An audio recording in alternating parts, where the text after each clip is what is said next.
गृहस्थी में ना एक तो राशन खरीदने का काम इतना ज़्यादा, मतलब कितना करे इंसान यार। हर दूसरे मतलब 15 पखवाड़े में 15 दिन में राशन खत्म हो जाता है।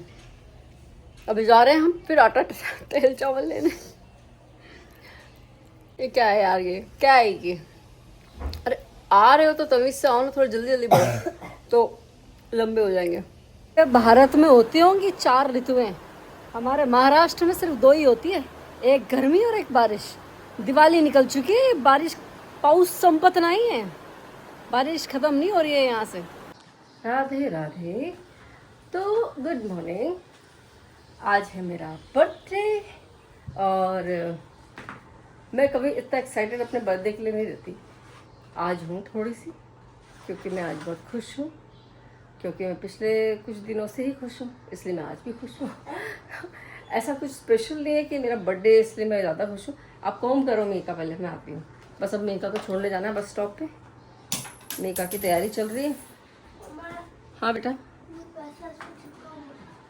पैसा उस पर चिपका हुआ था, रख दो पैसा। अब तो वो मैग्नेट है ना, इसलिए मंदिरों के आ रही हूँ। मैंने सुबह मोबाइल देखा, सबके बर्थडे के मैसेजेस। अब मेरे दिन भर बर्थडे के मैसेजेस आएंगे, happy birthday, happy birthday, this messages, happy birthday Anupam, happy birthday Anupam, happy birthday Anupam. ठीक है, फैमिली फ्रेंड्स के आई एक्सपेक्ट। कल मेरे से मेका बोलती है आज स्टेटस पर लगा देती हूँ मैं आपका। मैंने कहा भूल के भी मत लगाना। उन लोगों के लिए कंपल्शन हो जाता है जो जिनसे रोज़ बात भी नहीं होती, रोज़ छोड़ दो, सालों सालों बात नहीं होती, जो व्हाट्सएप के चैट्स में एकदम ही नीचे पड़ रहते हैं। मतलब चैट्स पता है ना, जिससे इंपॉर्टेंट बात होती है वो ऊपर ऊपर होते हैं, जिनसे होती ही नहीं है लिस्ट इंपॉर्टेंट वो नीचे नीचे रहते हैं। फिर वो भी आपको विश करना उनको पड़ता है, उनकी मजबूरी जाती है, इसलिए फिर मैंने उसको मना किया। अब आप सोच रहे होंगे कि मैं यूट्यूब पे क्यों बता रही हूँ। मर्जी मेरी, मर्जी मेरी। यूट्यूब वाले तो मेरे अपने हैं ना। हाँ चलो, एनीवेज ये सब बेकार की बातें हैं। किसी के विश करने से, किसी के नहीं करने से भी क्या फ़र्क पड़ता है। ठीक है, मैं तो इनफैक्ट मैंने मेरी फैमिली को सख्त हिदायत दे रखी है। मैंने रात को 12 बजे जो किसी ने मुझे फ़ोन कराया मेरी डांट सुनेगा। कोई नहीं करता, कितने साल हो गए, बहुत पहले ही बोल दिया था मैंने। मैं उसमें से नहीं हूँ। मैं I am kind of person who goes early to bed and early to rise. मेरा सुबह 4:30 बजे उठना हो जाता है, रात को 10:30-11 बजे सोना हो जाता है। मैं मुंबई छोड़े, दिल्ली कोटा छोड़े हुए मुझे 20 साल, हाँ 19 साल। कोटा छोड़े हुए मुझे 19 साल हो गए। मेरा पीयर जॉब के लिए निकल गई थी, फिर शादी भी इधर ऐसे ही हो गई, इधर ही हो गई। तो कोई ये कहे कि भाई तुम बाहर रहते हो, तुम्हारा लाइफस्टाइल ऐसा होना चाहिए, ऐसा होगा कि तुम रात में पार्टियां करते होगे एंड ऑल दैट। सो मैं जब पहली बार दिल्ली गई ना, तब भी मैंने अपना ये सब नहीं छोड़ा कि भैया अपन जो है लगे पड़े हैं, भंड हुए पड़े हैं। तो वैसा भंड नहीं हुई मैं, अपना वैसा ही चला। अप डाउन आते हैं हर किसी की लाइफ में थोड़े बहुत, लेकिन उतना भी कुछ नहीं। अपना पूरा धार्मिक ही कार्यक्रम चलता है, अपन वैसे ही रहते हैं। अपना एकदम नॉर्मल लाइफस्टाइल चलती है। अपना 11:30 बजे मैक्सिमम सो जाना है, मैक्सिमम है 11:30। वैसे तो मेरे को 10 बजे जो के आते हैं नींद के, क्योंकि मैं उठती भी जल्दी हूँ ना। मेरा 4:30-5 बजे उठ जाना होता है। पहले नहीं उठती थी इतना जल्दी। तो इतने साल हो गए मेट्रोज़ में रहते हुए, लेकिन हमारा थोड़ा कल्चरल डिफरेंस नहीं आया मेरे में। वही हूँ मैं जैसी मैं पहले थी। मैं अगर बात करूँ ना लोगों की पार्टीज़ की, भाई अभी परसों की ही बात है, लिटरली रात को 12:30 बजे से आवाज़ें आना शुरू हुई। 12:30 बजे से पहले तक तो शांत था सब माहौल, हम तो सो ही गए थे। 10:30 बजे आवाज़ आना शुरू हुई, और भाई वो गाने चलाते हैं, फिर अंताक्षरियाँ खेलते हैं, फिर नाचते हैं, कूदते हैं, और ज़ोर ज़ोर से। फिर बज गए 1:30 बजे मैंने बर्दाश्त करा। और बर्दाश्त क्या करा, मैंने सिर्फ कल ही थोड़ी बर्दाश्त करा। उनका ना हर पीरियोडिकली वो दे डू पार्टीज़, शोर मचाने वाली, पीरियोडिकली कभी भी हो जाती है। And this party last long till 3:30-4।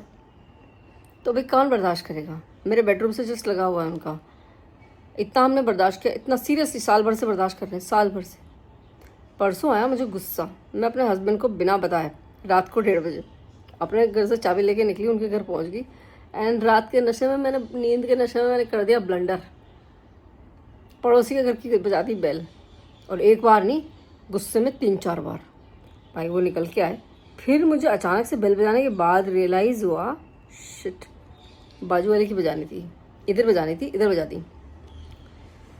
उनसे तो भाई मैंने जो सॉरी बोली, क्योंकि कोई मुझे परेशान करे वो मुझे पसंद नहीं, और मैंने जाके किसी और को परेशान कर दिया। फिर उनको सॉरी वॉरी बोला, फिर बाजू वाले को पे भी मैंने बहुत बोला। मैंने उसको रिक्वेस्ट किया, क्योंकि आया एक लंबा चौड़ा 6-6.5 फुट का आदमी बाहर, उसको देख के मैं वैसे ही घबरा गई। मैंने कहा यार, फिर मैं डर गई भीगी बिल्ली। फिर मैंने बोला, मैंने कहा आपसे ना रिक्वेस्ट है कि आप ना प्लीज़ ये शोर मचाना बंद कर दीजिए। उसने ना सुनी नहीं मेरी बात, 3:30 बजे तक भंड हुए पड़े थे वो, 3:30 बजे तक उनका जो चलाया कार्यक्रम। फिर कोई और गया उस टाइम, फिर उसने बंद करवाया। मतलब मैंने रिक्वेस्ट नहीं मानी उसने, फिर कोई और गया होगा जो उस पर चिल्लाया होगा तो उसने मानी। मतलब सीधे साधे लोगों का ज़माना ही नहीं है। वही बात हो गई भैया, हंस चुगेगा दाना कौवा मोती खाएगा और टाइप। तो है ना, मतलब कहने का सार ये मेरा कि ना, हम इतने साल हो गए हमको इस सोसाइटी में, इतने साल इस सोसाइटी में हो गए। इससे पहले जिस सोसाइटी में थी, मेरे से एक ही बार गलती हुई थी, मेरे से एक ही बार किसी की कोई परेशानी हुई थी कि मैंने बालकनी धोई तो मेरा बालकनी का पानी उनकी किचन में चला गया सीधा। एंड आई डिडंट नो कि कैसा इंफ्रास्ट्रक्चर था जो मेरी बालकनी से उनकी किचन में ही सीधा चला गया, मुझे नहीं पता था। तो वो भाई, वो लेडी ने, वो क्रिश्चियन लेडी थी, उसने जो मुझे सुनाया, मतलब मैं किसी को नहीं सुनाती भाई इतना। अगर गलती भी हो गई, सामने वाले ने ना मुझसे एक बार सॉरी बोल दिया ना तो ठीक है, इट्स ओके, गलती हो जाती है ना, किसी से भी हो जाती है। बट भाई उस लेडी ने जो मेरी क्लास ली थी ना उस दिन, मेरे को आज भी याद है। उसके बाद से ना मैं डरती हूँ ये बालकनियाँ धोने से, कि किसी घर में, यहाँ वसई में तो सब चलता है, यहाँ तो सब एक दूसरे घर में कचरा फेंक देते हैं भाई, सीरियसली हमारे यहाँ तो बहुत ही ख़राब माहौल है। तो यहाँ तो सब चलता है, लेकिन वहाँ नहीं चलता मुंबई में। वहाँ पे आप ऐसे बालकनियाँ नहीं धो सकते, वहाँ पे आप बालकनियों में ऐसे कपड़े नहीं टांग सकते अगर अच्छी सोसाइटी में रह रहे हो तो आप। हमारे यहाँ तो सब चलता है, बाहर का लुक ख़राब होए तो होए, चलेगा सबको, वहाँ नहीं आप ख़राब कर सकते लुक। तो मैं ऐसे इंसान हूँ कि मेरे से एक बार गलती हो जाए ना तो मैं मेरी अंतरात्मा जानती है मैं कितना अंदर से सॉरी फील करती हूँ। मैं बहुत ज़्यादा, मेरे को ऐसे होता है मैंने ये क्या कर दिया मैंने। और लोग सोचते ही नहीं है दूसरे को परेशान करने से पहले, मतलब एक बार भी नहीं सोचते कि रात को 12-12:30 बजे हम जब इतना शोर मचाएंगे। भाई तुम फार्म हाउस में चले जाओ, तुम डिस्कोथेक में चले जाओ, तुम्हें पार्टी करनी है तो रिहायशी इलाकों में जब लोग सो रहे हैं। वेरएज हम मुंबई वाले लोग, हमारी लाइफस्टाइल ऐसी थकेली मरेली है कि हमको सुबह उठना पड़ता है, जल्दी भागना पड़ता है ऑफिस के लिए। कमाल है, तुम लोगों को अकल ही नहीं, और इन लोगों को अकल ही नहीं है। तो ये ऐसा है, ठीक है। अब आज मेरा बर्थडे है और मैं दूसरा व्लॉग भी बनाऊँगी फिर, ठीक है। तो इसलिए इसको तो अभी मैं यहीं एंड कर रही हूँ, ये कुछ शिकायतों वाला व्लॉग हो गया। इसको हम यहीं एंड करते हैं। Bye, have a nice day, Radhe Radhe, ठीक है। इस शिकायत ने एक शिकायत और, आज है गोपाष्टमी। गोपाष्टमी पे लोग गाय की पूजा करते हैं। वैसे मुझे कहीं दिखे नहीं लोग पूजा करते हुए, मंदिर में ही बस वो चारा लेके बैठती है तो लोग जाते हैं चारा डाल देते हैं, क्योंकि कार्तिक का महीना चल रहा है। तो बट एक शिकायत और है, हमारे यहाँ पे जो गाय है ना, मैंने बोल दिया क्या, वो कचरा खाती रहती है और लोग थैली में ही रोटी डाल देते हैं। तो थैली से बाहर निकाल के डाल दो तो बेचारी गाय को थैली चापनी नहीं पड़ेगी। ये रिक्वेस्ट है सबसे, प्लीज़, थैंक यू। और प्लीज़ बासी खाना मत डाला करो गाय को, इतना बनाओ उतना तुम्हारा ख़त्म हो जाए, अगले दिन फ्रेश रोटी दो उसको। इतना बासी खाना, बासी रोटियाँ भाई, 8-8 10-10 बासी रोटियाँ। Please please please be considerate. जो डॉग लवर्स हैं, they cook fresh rice with chicken and fresh food उनको सर्व होता है। तो जो हमारी गौ माता है उसको भी प्लीज़ फ्रेश ही दे दो, बासी खिलाएंगे। बासी बच गई कोई बात नहीं, फ्रेश भी दे दो एक।